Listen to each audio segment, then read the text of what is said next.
을 소개하겠습니다. 지칠 대로 지쳐있던 아내와 제가 부모님 집 문 앞에서 초인종을 눌렀어요.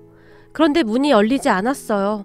급한 마음에 비밀번호를 눌렀는데 이사 후 단 한 번도 바뀌지 않았던 현관 비밀번호가 갑자기 바뀌어 있었어요.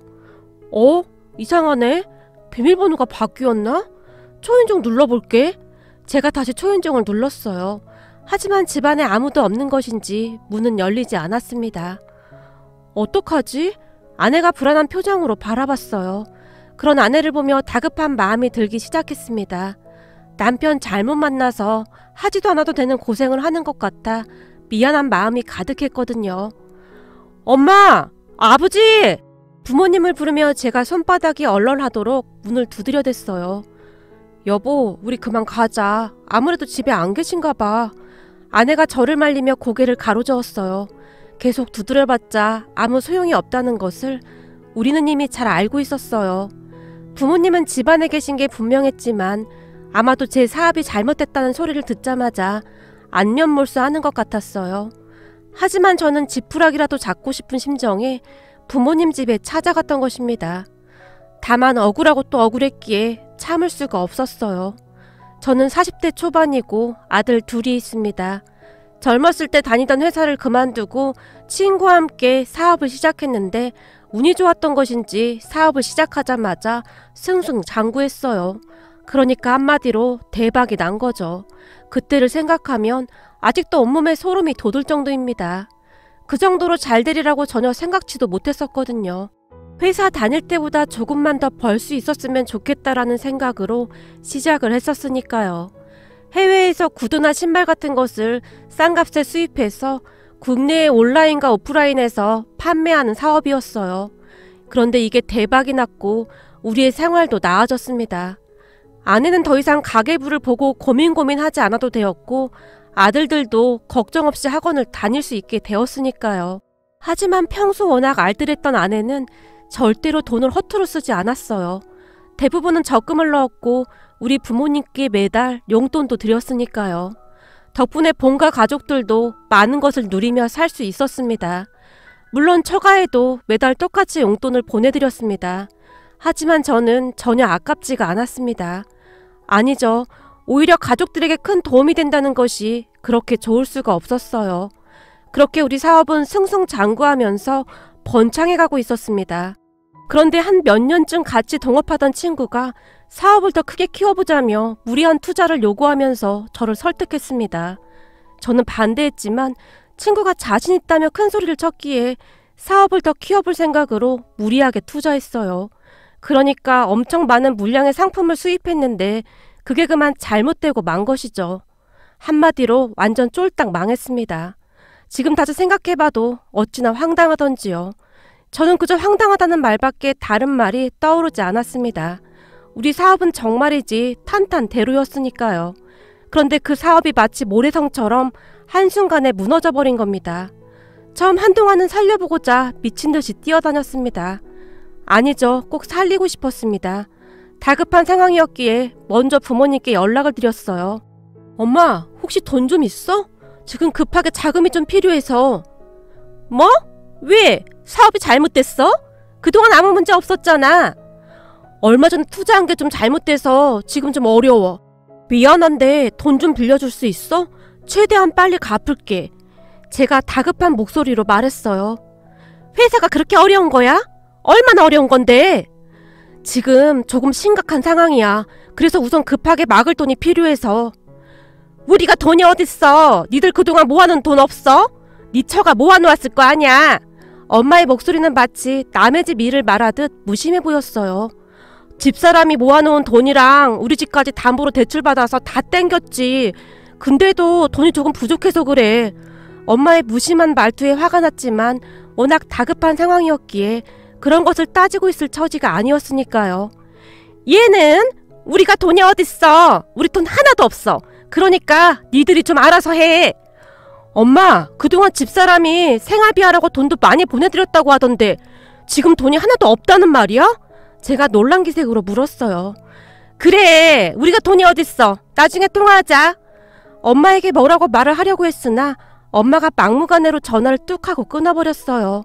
제 입장에서는 어찌나 당황스럽던지요. 그동안 아내가 생활비 하시라고 꼬박꼬박 보내드린 돈만 해도 꽤 되는 걸로 알고 있었으니까요. 게다가 우리 본가가 그리 못 살지도 않았는데 저는 그저 기가 막힐 뿐이었습니다. 하지만 돈 앞에서 부모 자식도 없다고 했던가요? 우리 부모님은 냉정하리만큼 단호하게 행동하셨어요. 그 뒤 우리의 전화뿐만 아니라 부모님 집에 찾아갔으나 비밀번호까지 바꾸신 채 문도 열어주지 않았거든요. 그날 부모님 집 문 앞에서 어찌나 비참하던지 눈물조차 나오지 않았습니다. 그냥 따뜻한 말 한마디라도 해주셨더라면 그렇게 비참하지는 않았을 텐데 말이죠. 그 뒤 우리는 장인 장모님께 연락을 드렸습니다. 장인어른, 이런 말씀 드리기 너무 죄송스럽지만 제가 지금 사업이 어려워져서 그런데 혹시 돈 좀 빌릴 수 있을까요? 그래? 얼마나 필요한데? 죄송하지만 여건이 되시는 금액까지만 빌려주시면 감사하겠습니다. 그리고 정말 죄송합니다. 아닐세, 그동안 자네가 우리한테 보내준 생활비만 해도 꽤 큰 돈이지 않았나? 덕분에 우리도 모아놓은 돈이 좀 있어.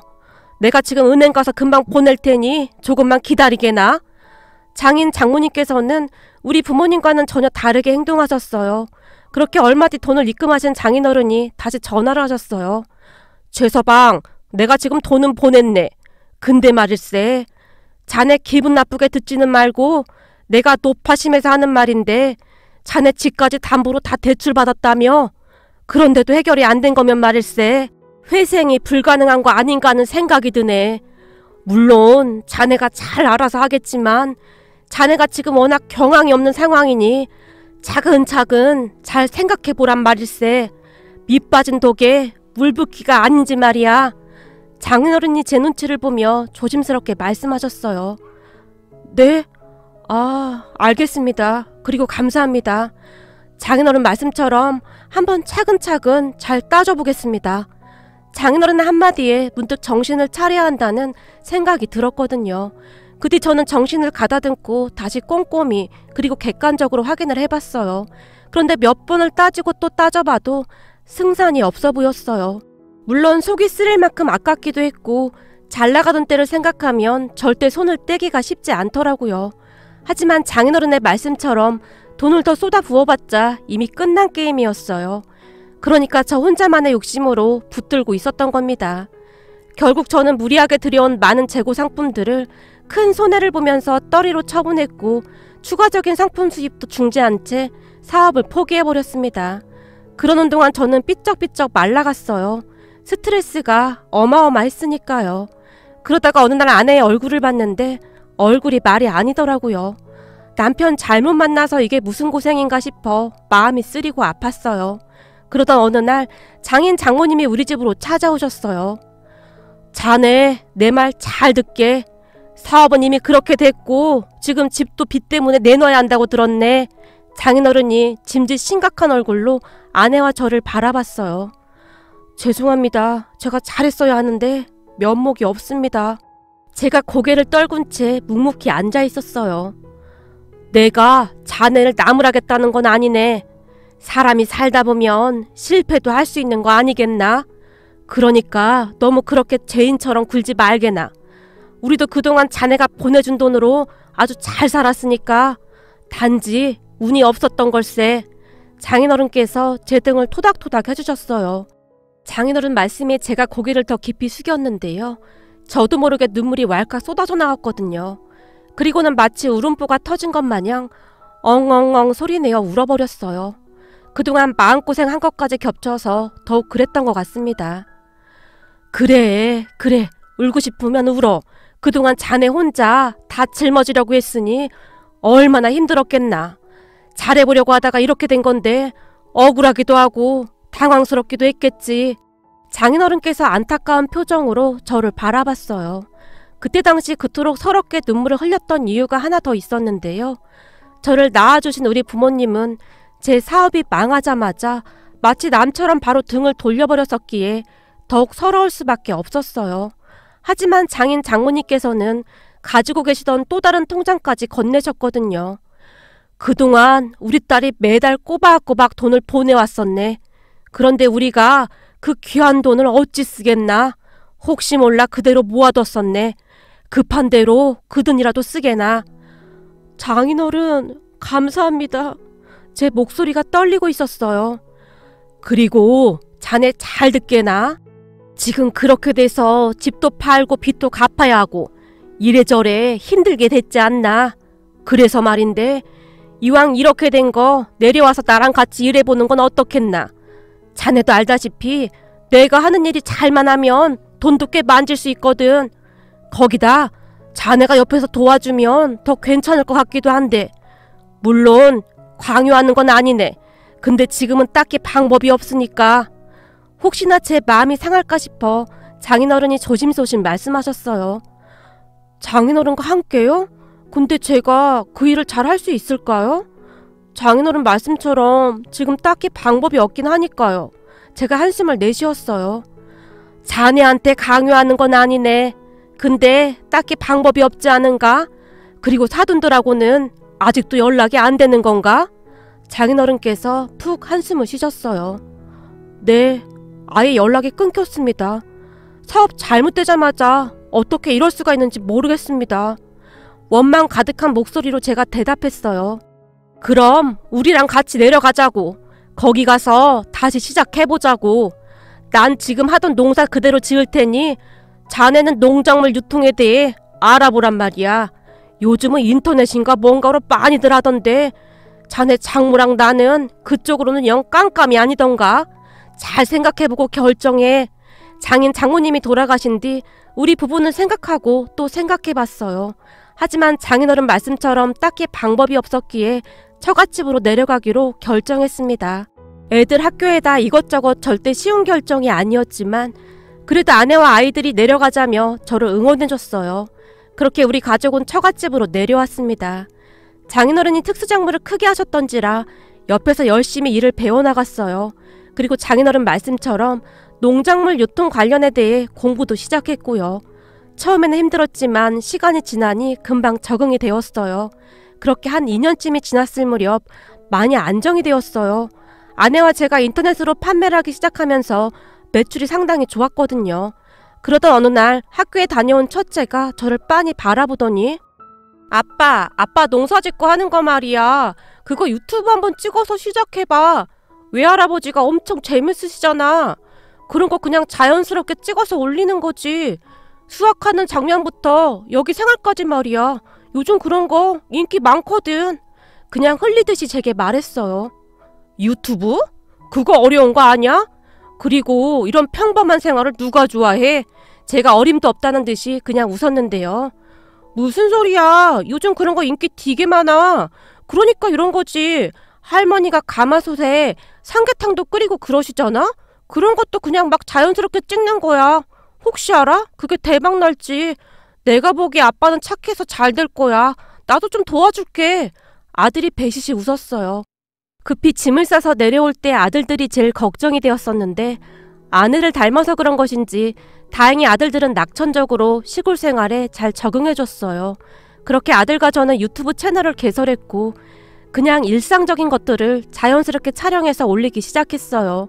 그러니까 농사일을 하시면서 큰 목소리로 흥얼거리시는 장인어른의 모습과 그 옆에서 취임새를 넣고 있는 제 모습 같은 것들을 말이죠. 그리고 장모님께서 솥뚜껑에 삼겹살을 굽는 모습과 가족들이 다 같이 식사하는 모습, 그런 것들이었어요. 물론 처음에는 반응이 좋지 않았는데요. 시간이 지나면 지날수록 우리 가족의 따뜻한 모습이 통했던 것인지 어느 순간부터 구독자가 많이 늘기 시작했어요. 아무래도 장인과 사위가 함께 농사짓는 모습이 신기했던 모양이었어요. 그 바람에 우리 장인어른은 농사를 지으시다가 갑자기 아따, 구독, 좋아요 꼭 좀 눌러줘요. 이거 공짜니까 부담 갖지 말고 그냥 꾹꾹 눌러줘요. 우리 사위가 구독, 좋아요 되게 좋아해요. 라며 장인어른께서 쑥스러운 듯 큰 소리로 웃으셨어요. 또 어느 날은 핸드폰으로 촬영을 하고 있었는데요. 내가 댓글을 쭉 읽어보니까 나보고 나이가 몇 살이냐고 누가 물어보던데요. 닉네임 고땡돌인가 뭔가 하는 양반 보고 있어? 나 60대요 60대 라는 말씀도 하셨어요. 어느덧 저보다 장인어른이 유튜브에 더 열성이셨어요. 어제 댓글에서는 나한테 막 뭐라고 하는 사람도 있더만. 내가 욕을 했소. 당신한테 해코지를 했소. 그냥 예쁘게 좀 봐주소. 라며 핸드폰을 보며 애교까지 떨며 활짝 웃으셨어요. 그러한 장인어른의 모습에 반응이 폭발적이었고 농사뿐만 아니라 유튜브도 승승장구해 나갔습니다. 참 세상 살다 보니 별일이 다 있더라고요. 그렇게 우리 가족은 남부럴 것 없이 행복하게 살고 있었습니다. 도시에서는 맨날 학원에 찌들어 살던 우리 아들들의 얼굴도 조금은 편안해 보였고요. 장모님께서 사시사철 맛있고 몸에 좋은 음식들을 해주시니 건강도 많이 좋아졌습니다. 그날도 장모님께서 생선을 구워 다 같이 맛있게 식사를 하고 있었어요. 근데 사돈들한테는 아직도 연락이 없는 건가? 막걸리를 마시던 장인어른이 살며시 물으셨어요. 저한테 부모가 어디 있습니까? 앞으로 저한테 부모님은 장인 장모님밖에 없습니다. 예전부터 형하고 그렇게 차별했었어요. 근데 제 사업이 잘 되고 나니까 저한테 관심을 좀 갖더라고요. 아무래도 아내가 매달 용돈을 꽤 많이 들였으니 그랬겠죠. 사업 한참 잘 나갈 때 본가에 갔더니 어머니가 생선을 구워놨더라고요. 근데 제 앞접시 위에 가장 큰 생선구이 한 마리를 통째로 떡하니 올려놔주지 않겠어요? 그때가 처음이었습니다. 옛날부터 저는 항상 형이 먹다가 남긴 것들만 먹었으니까요. 형한테는 맛있는 부위만 주고 전 주구장창 생선 대가리만 줬거든요. 원래 생선은 대가리가 제일 맛있는 거야 라면서요. 그래서 저는 한동안 생선은 절대 안 먹었습니다. 서러웠던 옛날 이야기들을 하다 보니 마음이 먹먹해져서 막걸리 한 잔을 단숨에 들이켰습니다. 아니, 한 뱃속에서 나온 자식인데 왜 그런 건가? 사돈들이 그런 이유가 있을 거 아니야. 장인어른께서 이해할 수 없다는 표정으로 고개를 갸웃갸웃 하셨어요. 저도 그 이유를 한참 나중에 알았는데 제가 돌아가신 우리 친할머니를 빼다 박았대요. 우리 친할머니가 엄마한테 그렇게 시집살이를 시켰고요. 그래서 저만 보면 할머니가 떠올라서 그랬다고 하더라고요. 제가 푹 하고 한숨을 쉬었어요. 아니, 아무리 그래도 그렇지 어떻게 그럴 수가 있어 그래? 자네가 좀 착하고 성실한가? 난 우리 딸이 결혼하겠다며 자네를 데리고 온 순간부터 자네가 아주 마음에 들었구만. 근데 역시나 내가 사람 보는 눈이 있었던 거지. 장인어른께서 껄껄거리며 웃으셨어요. 근데 처음 인사드리던 날 장모님은 저한테 생선대가리를 안 주시더라고요. 맛있는 것들로만 제 접시 위에 가득 올려놔 주셨어요. 그날 집으로 돌아가던 중에 길가에 차를 세우고 얼마나 울었는지 모르겠습니다. 그래서 그랬는지 모르겠는데 사실 제 사업이 잘못되고 나서 부모님이 바로 연락 끊어버렸을 때도 별로 놀랍지도 않았어요. 형한테 전화해보니 형이 그러더라고요. 그동안 네가 엄마 아버지한테 준 돈 나한테 다 줬는데 엄마 아버지 돈이 어디 있겠냐? 그러니까 다시 연락하지 마라. 망하려면 너 혼자 망해야지 왜 우리한테까지 피해주려고 해? 그래서 다짐했습니다. 그냥 부모 없는 셈 치고 살아야겠구나 하고 말이죠. 차라리 연락 안 오는 게 속 편합니다. 제가 씁쓸한 표정으로 다시 막걸리 잔을 비웠습니다. 그 뒤 우리가 하는 농사는 더욱 승승장구했고 집안의 웃음이 끊이질 않았습니다. 그러던 어느 날 우리가 하고 있는 유튜브를 형이 본 모양인데 전화가 왔더라고요. 야, 너 완전 유명하더라? 우리 직원이 네 거 유튜브 보면서 엄청 재밌다고 난리야. 제 사업이 그렇게 된 뒤 저한테 막말만 일삼던 형이 다짜고짜 말했어요. 그러게, 나도 그렇게 잘 될 줄은 몰랐는데 어쩌다 보니 그렇게 됐어. 제가 웃음기 하나 없는 말투로 대꾸했어요. 야, 보니까 너 돈도 꽤 많이 버는 것 같던데 어떻게 연락 한 통이 없냐? 형이 서운하다는 듯이 제게 말했어요. 그 말을 듣던 제가 그만 흥분을 하고 말았는데요. 아니, 생각해보세요. 사업 잘못되고 막말만 일삼으며 연락까지 끊어버렸으면서 어떻게 그런 말을 할 수가 있는 것일까요? 제 입장에선 도저히 이해가 되질 않았어요. 그때 나 사업 망했을 때 다시는 연락하지 말라며? 제가 형에게 쏘아붙이듯 말했어요. 아니, 그때야 네 사업이 그렇게 됐으니까 그런 거고 이제는 다시 살만하잖아. 그럼 연락을 해야지. 뭐? 어려울 땐 연락하지 말라고 하고 이제는 살만하니까 연락하라고? 완전 개차반 집구석이구만. 저도 모르게 그 말에 툭 하고 튀어나왔어요. 야, 너 지금 뭐라고 했어? 형한테 무슨 말버릇이 그래? 형이 흥분한 채 소리쳤어요. 왜? 이제 내가 돈 좀 버는 것 같으니까 다시 돈 좀 뜯어내려고?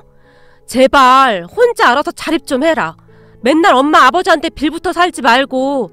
내가 돈이 넘쳐 흘러도 그쪽 집안에는 절대 돈 안 줄 거니까 앞으로 연락하지 마. 사람들이 양심이 없어도 너무 없네. 라며 제가 전화를 확 끊어버렸어요. 너무나 어이가 없으니까 말도 제대로 나오질 않더라고요. 그런데 얼마 뒤 형이 엄마 아버지까지 모시고 우리 집으로 쳐들어왔어요. 네 형한테 들어보니 니들 요즘 돈 엄청 잘 번다며? 근데 왜 연락도 안 하고? 아니지, 우리 전화는 왜 안 받는 거냐? 집안에 들어서자마자 엄마가 따져 물었어요. 진짜 어이가 없네. 먼저 연락 끊은 건 우리가 아니라 엄마 아버지 아니었어? 집 비밀번호까지 바꾸고 전화도 계속 안 받았잖아. 근데 지금에 와서 왜 이러는 건데? 얘가 이렇게 생각이 없어. 그럼 어차피 망할 것 같은 네 사업 때문에 온 가족이 거리에 나앉았어야 했다는 거니? 그때 우리가 그렇게 연락을 끊었으니 네가 지금 이만큼 성공한 거야. 근데 이게 지금 뭐 하는 짓이야? 고마운 줄도 모르고. 엄마는 오히려 우리가 이해가 되지 않는다는 그런 표정이었어요. 우와, 진짜 대단하다. 가족이 아니라 그냥 남이네, 남이야. 그냥 남들도 그렇게는 안 하겠다.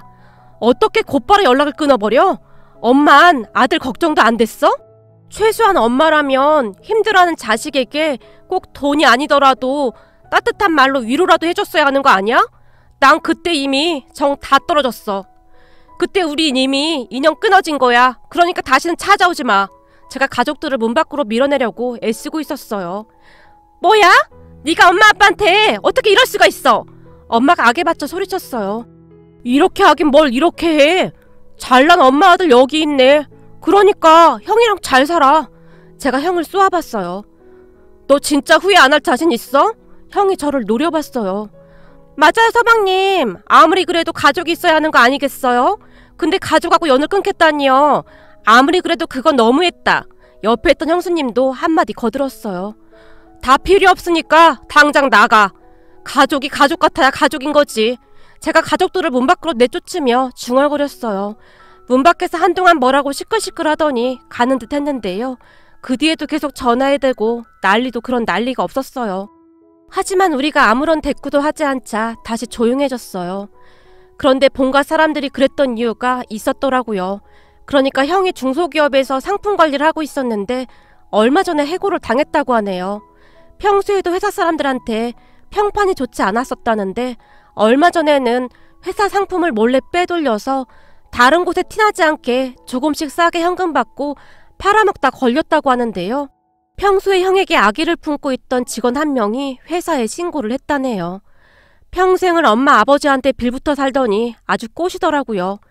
결국에는 회사를 그만뒀다는데 나이가 있어 재취업도 어렵고 하니 집에서 빈둥빈둥대고 있다고 하더라고요. 그러면서 형수님이 전화를 해서 먹고 살기 힘드니까 돈 좀 빌려달라고 했답니다. 아마도 우리 아내가 마음 약한 거 알고 접근했던 것 같아요. 하지만 아내 또한 본가에 실망을 많이 했던지라 딱 잘라 거절했다고 합니다. 저도 그런 아내를 보며 잘했다고 칭찬해줬어요. 언제까지 끌려만 다닐 수도 없는 노릇이었으니까요. 그 뒤 본가 가족들이 몇 번 더 내려오기도 했지만 맘 단단히 먹고 모른 척 외면했습니다. 양심이란 것이 있는 것인지 없는 것인지 도무지 이해가 되지 않습니다. 그렇게 우리 집은 다시 평온해졌네요. 형수님이 그런 우리 부부한테 독하지 독한 사람들이라고 악담을 퍼부었지만 저는 앞으로 더 독한 사람이 될까 합니다. 물론 본가 사람들한테만요. 가족이란 존재는 어려울 때 힘이 되어주는 존재가 아닐까요? 그 힘든 시간에는 아무렇지도 않게 내쳐놓고는 어떻게 그럴 수가 있는 것인지 이해가 되지 않을 정도입니다. 그리고 다시는 우리를 찾지 않았으면 합니다.